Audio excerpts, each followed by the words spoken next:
The Jesse Rogers at Ashley, Missouri. Use the hashtag KTN Prime. No sample your responses during this live broadcast. Now, moving on, regional human rights lobby groups have announced plans to hold protests in Nairobi on Friday to demand the release of Ugandan opposition leader Kizza Besigye and other political prisoners in Uganda. Kizza Besigye is currently detained in a military prison, as Catherine Imuraget now details.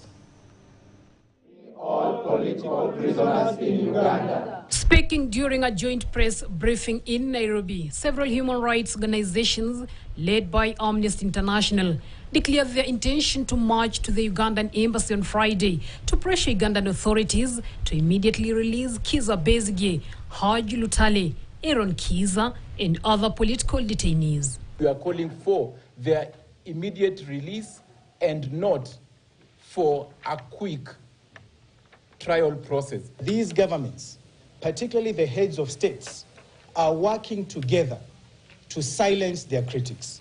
The groups also condemned the militarization of justice in Uganda and the escalating government repression ahead of the 2026 general elections. It's a shame that you've not groomed leaders to succeed you and are instead promoting family rule. It is very important for us to call on the Ugandan leadership to immediately ensure that the rights of Kizza Besigye and all political prisoners are respected. The activists further called on the Kenyan government to end abductions and renditions and to implement effective measures to uphold human rights. It is also our call to the Kenyan authority that they should first acknowledge that abductions and retentions have been committed in Kenya, potentially constituting crimes under international law, and should be promptly, thoroughly, impartially and transparently investigated, and those suspected of responsibility be prosecuted. The groups expressed concern about Besigye's health,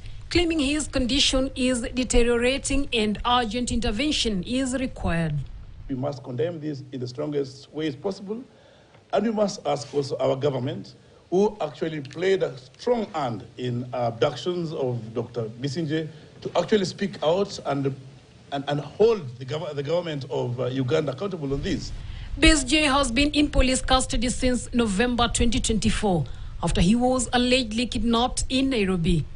He is facing trial in Uganda on charges of threatening national security and has been on hunger strike, consuming only water to protest what he terms as unlawful detention. Last Friday, Besigye appeared in court for a separate case, looking frail, speaking outrage from his supporters. Despite a January ruling by Ugandan Supreme Court that civilians should not be tried in military courts, President Yoweri Museveni has rejected the decision, allowing the military trial to continue. Catherine Imuraget, KTN, Nairobi.